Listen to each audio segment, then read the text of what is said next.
Ora, bom dia, meus amigos. Bom, eu estive a ver aí aqui as notícias e ouvi os e-mails dos meus caros amigos, Alexandre, vice-senhor, o Alexandre dizer que teve o gosto de utilizar o meu nome numa apresentação académica, e diz que a professora. Bom, Alexandre, não sei se posso ler, mas o Alexandre é aquele rapazito novo que, como sabem, está a acabar o curso de Ciência Política, e pronto. É Ciência Política, não é, Alexandre? Acho que é. Boa noite, professor, espero que se encontre bem. Esqueci-me de referir na live de sábado e também lhe contar pessoalmente, mas tive todo o gosto em utilizar o seu nome numa apresentação académica. Nessa ocasião distingui perante uma turma maioritariamente de esquerda, jacobina, chame-o jacobina, Alexandre, chame-o jacobinos para eles irem ver ao dicionário o que é que significa. A direita tradicionalista conservadora da extrema-direita, recorrendo ainda aos valores de Deus, Pátria e Família de Homero e da paideia, caro amigo. A minha professora elogiou bastante o facto, boa professora, o facto de trazer para a academia uma perspectiva menos consensual, sobretudo quando referi que a direita surgiu muitos séculos antes de Cristo, exatamente, 10 séculos antes de Cristo, Alexandre. A direita tem 3.000 anos, e não apenas na Revolução Francesa como a esquerda. A Revolução Francesa produziu a esquerda jacobina, 1789, a esquerda jacobina dos pobrezinhos, os jacobinos eram mesmo os pobres, os camponeses, sentaram-se do lado esquerdo da Assembleia em Paris. Em 1861 foi a Comuna de Paris, em que aí sim foi criado a Associação de Trabalhadores, a Associação Internacional de Trabalhadores, o embrião do Partido Comunista, ou da Primeira Internacional, se quiser, em 1871. Durou 2 meses. E depois, em 1917, a Revolução Bolchevique, com o Sr. Vladimir Ilyich Lenin. Mas a esquerda, como nós a conhecemos nos dias de hoje, é socialista / comunista, só a partir de Karl Marx em termos teóricos e Vladimir Ilyich Lenin em termos práticos. Ou seja, a esquerda nasceu com o comunismo, verdadeiramente. Havia socialistas, havia anarquistas sindicalistas, havia anarcossindicalistas, como era o meu avô, havia muita coisa. Aliás, o primeiro presidente da Associação Internacional de Trabalhadores desvinculou-se quando viu o que aconteceu na Comuna de Paris, por exemplo. Tanto sangue, não é? Sim, mas obteve nota 18, você está a ficar com umas notas muito elitistas, Alexandre. Qualquer dia já está aí com o ego, como alguém que nós conhecemos. Espetacular, parabéns, grande nota, assim, que é muito graças ao senhor. Não foi graças a mim, caro amigo, foi graças a si. Foi graças a si. Você é cana no Chabas em vez de estar a ver as garotas com biquíni na praia, que eu também influencio para esse campo. Está a levar com os rabugentos, eu e outros afins, quando você só tem 20 anos. Ou 20 e poucos, né? Você tem quantos? Tem 20 e pouco, né? Acho que é 20 ou 20 e pouco, né?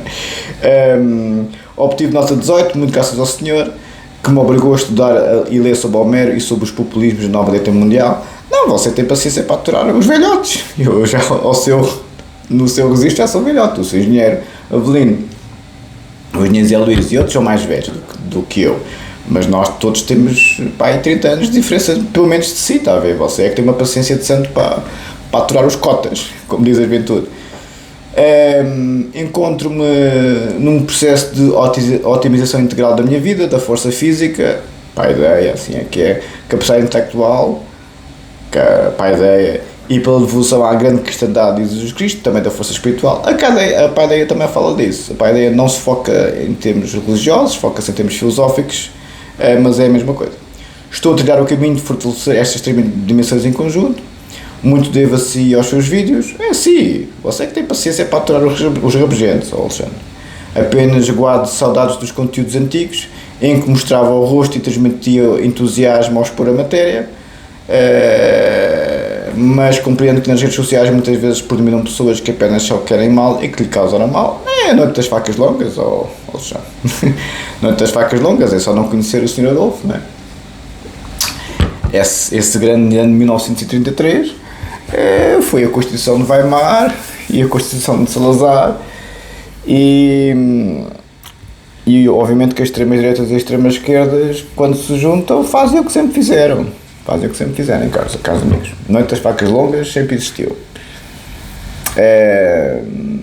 E depois termina com um versículo da Bíblia. Um abraço, Alexandre. Sim, é que é. O Manuel dos Santos também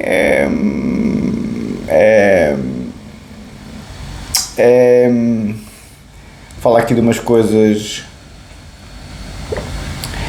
que eu não posso dizer, porque pois trabalha para não sei o que é que posso dizer. Não sei o que é que posso dizer sobre o seu e-mail, caro amigo, porque você fala aqui de pessoas muito importantes com quem trabalha e eu não o quero expor. Um grande abraço para si, Manuel dos Santos. Não posso dizer quase nada porque o senhor trabalha com pessoas muito diferenciadas. Tal coisa, eu não conheço ninguém. Pois, ponham-se a jeito, ponham-se. Pronto, aqui as notícias do incêndio de Saborosa, os bombeiros nos incêndios, a Comissão Parlamentar de Inquérito que o senhor Engenheiro Avelino mandou do Chega, isto e clicou, em relação aos incêndios. Sim, estamos de acordo que os incêndios é uma questão complicada. Sim, estamos de acordo. Não sei a solução. Quem percebe mais disto, nas minhas lives, é o amigo Zé Luís e teve bastante tempo calado porque já nem há forma de se falar disto. O Gonçalo Sousa publicou um vídeo sobre uma senhora estrangeira a falar do Tribunal Constitucional e da Constituição como o Gonçalo Almeida Ribeiro. Achei interessante. Onde é que tirou o doutoramento em Direito Constitucional, mas pronto, é sempre bom saber. Depois, o senhor, fiquei muito surpreendido de saber que o senhor que aparentemente cortou a cabeça ao outro senhor era um estudante de doutoramento no Instituto Superior Técnico, um senhor estrangeiro, que eu fiquei estupefacto com aquele grau de sofisticação intelectual a cometer um crime de tamanha barbaridade. Ao que parece, o senhor, os dois estrangeiros, como sabem, o tal que foi entregar a cabeça ao Hospital de São José depois de ter a cabeça 24 horas no congelador, parecia o Jeffrey Napa, não é? E eu pensava que era um bruto, não é? Eu sou como a Briseida a falar com o Ulisses, não é? Com o Aquiles, peço desculpa. Eu perdoaria um bruto, não é? Nunca pensei. Aí é que está, Alexandre. As redes sociais são os Goebbels, não são os senhores adultos. É pessoal instruído. O problema é esse. Atenção. O bruto, a gente ainda percebe. Favela da Rocinha analfabeto, o que é que se pode esperar, não é? Agora uma pessoa instruída a fazer maldade, esses é que são muito perigosos. São esses que, seja aviões, seja vídeos, seja cartas, são esses que amardilham os seus instrumentos para fazer mal às pessoas. Os pilotos do 11 de setembro, alguns eram engenheiros. As cartas amardilhadas do Cassis, que o Cassis era um académico de excelência. Não é? E os vídeos do costume é pessoal instruído. Em relação à minha pessoa, como sabem. Por isso, vamos ser realistas que a besta maior nunca é o analfabeto, é sempre o letrado. Eu fiquei muito surpreendido deste senhor ser estudante de doutoramento no Instituto Superior Técnico, ou seja, que é uma faculdade difícil, é a faculdade mais exigente de engenharia que existe, não é por acaso que o Sócrates não esteve lá e o engenheiro Avelino esteve, e o Bernardo também. Por isso,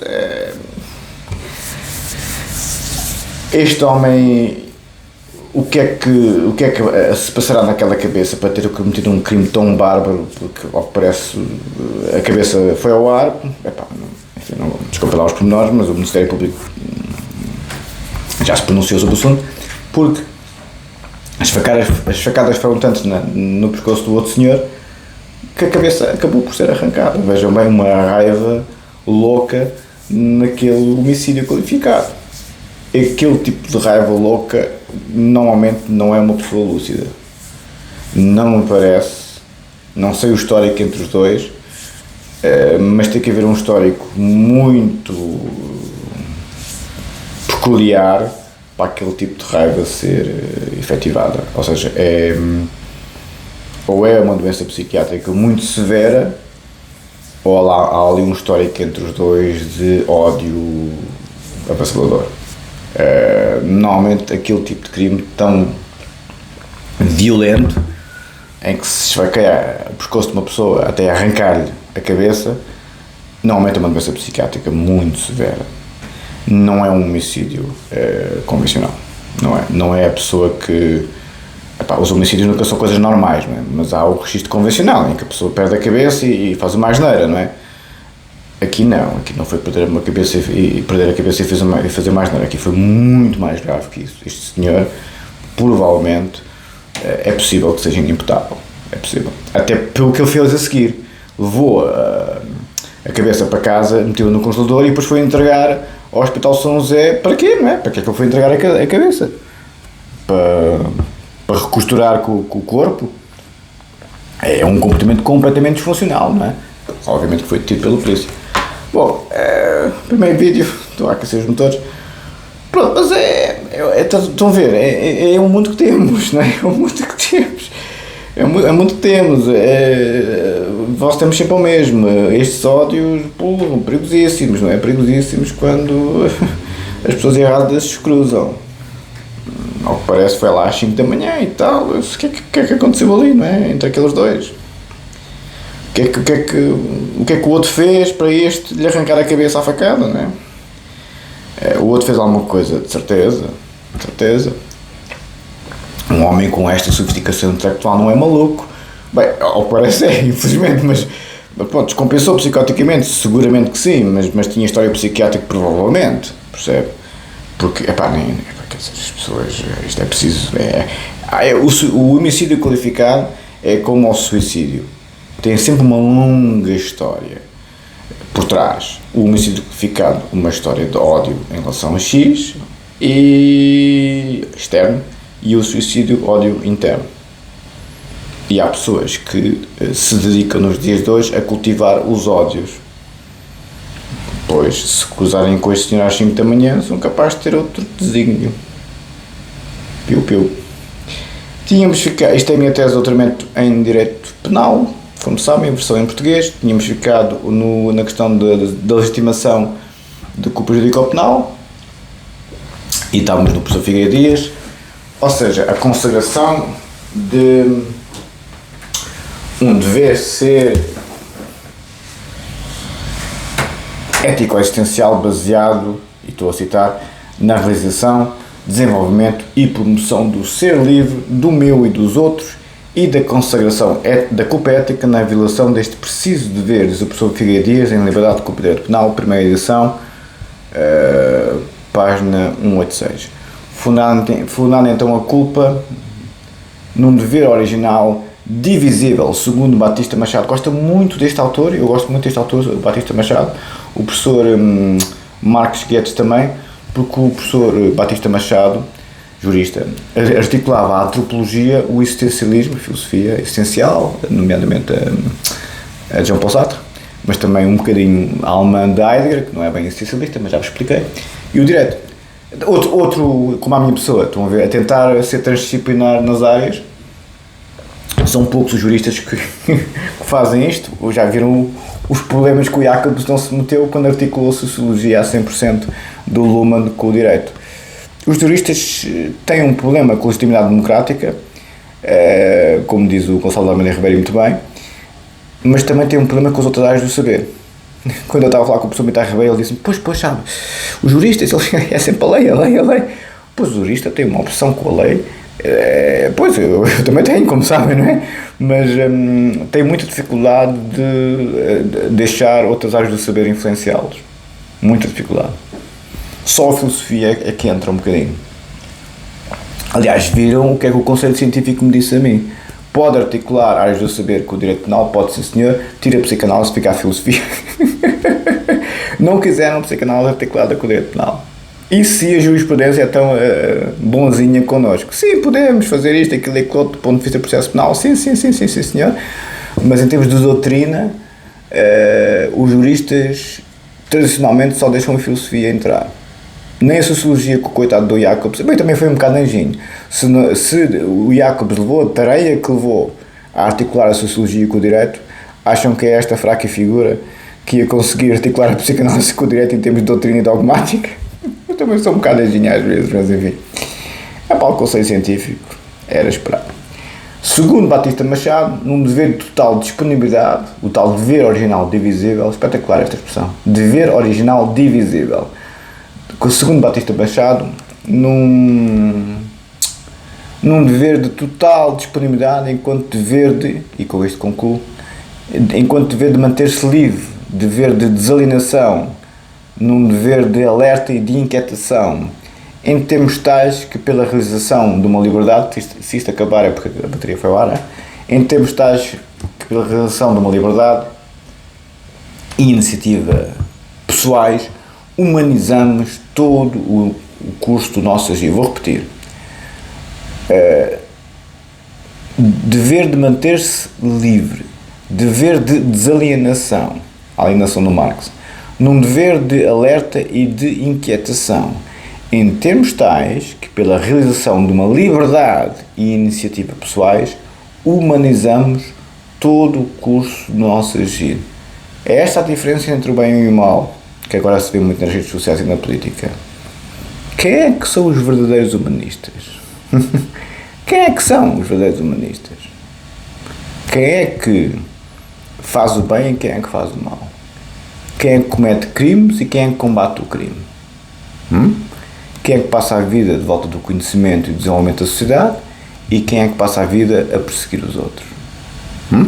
É essa a diferença que está aqui.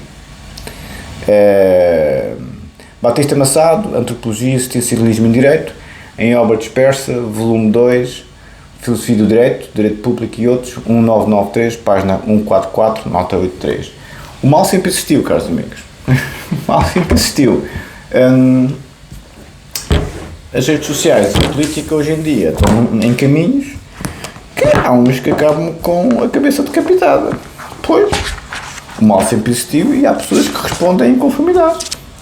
É a vida. Quem não quer não faz por elas.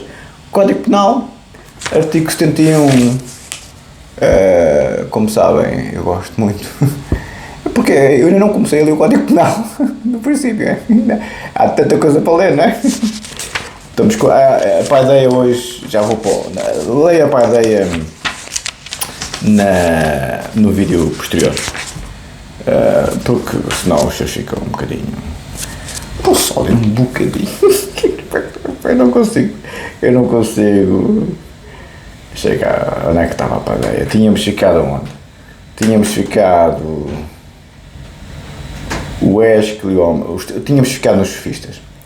Os sofistas, peço desculpa, a formação do homem grego, como sabem, é o código de Alexandre, leva para a ideia para a professora, que lhe garante que não conhece, e as pessoas ficam muito surpreendidas com a paideia. É uma parte. Eu, quando fui introduzido à paideia, logo desde muito cedo, já não me lembro quem foi o professor que me introduziu, creio que terá sido o professor Amaral Dias, já não me lembro, ou o professor Pedro Luz. O professor Pedro Luz foi muito importante na minha formação. O professor Pedro Luz emprestava-me os livros todos, punha-me com os mestres todos, até o David Shaft de Yale, o professor Pedro Luz facilitou o ponto, sem contar com o Grossen e outros desafios. O professor Pedro Luz foi não só uma psicanalista didata, mas também uma pessoa, em termos pedagógicos, como professor, até como ser humano, muito importante na minha formação. Muito, muito, muito importante. O professor Pedro Luz foi a pessoa mais importante na minha formação como pessoa, a seguir aos meus pais. Atenção. Por causa da psicanálise, não por causa da pessoa que era, da pessoa que era, é a paideia, não é? Seguimos quem sabe e quem voltamos ao mesmo, não é? Quem é que são estas pessoas que andam a fazer crimes contra os outros e depois os outros andam com os Pedro Luzes e com os Gonçalo Almeida Ribeiro desta vida? É essa a diferença, estão a ver? É essa a diferença. Mas enfim, não é? Estamos cá para isso, depois de vez em quando umas cabeças aparecem porque pois, não é? Os sofistas, a sofística como fenómeno da história da educação, área T, educação, ideal humano da polis, Estado e educação, área T, política sofística, área T, excelência. Os sofistas na filosofia E ciências gregas, os sofistas fundamentam a paideia. Os sofistas fundamentam a paideia. E esta, hein? Já vamos falar do que é... Bem, vamos falar quando começarmos a ler, porque senão também vestir o segredo. O segredo da... Não é o segredo, mas é o suspense, como o engenheiro vem diz, isto é tudo tão bonito. E é. A paideia é lindíssima. É um texto pouco conhecido porque está dentro dos ciclos intelectuais. É como o processo penal. As pessoas têm que perceber muito daquilo para perceberem a jurisprudência, a dogmática e a doutrina. E o processo penal comparado. O europeu está codificado, o anglo-americano não está. O anglo-americano, o processo penal, para se perceber, está bem, está, precisa de uma tese de doutoramento. Mesmo assim, mesmo os especialistas andam ali sempre a navegar à vista. Porque é só secções, é só atos, é isto e aquilo. Artigo 71, determinação da medida da pena no Código Penal. Uma breve linha. Porque, pronto, também não se pode ter tudo, não é?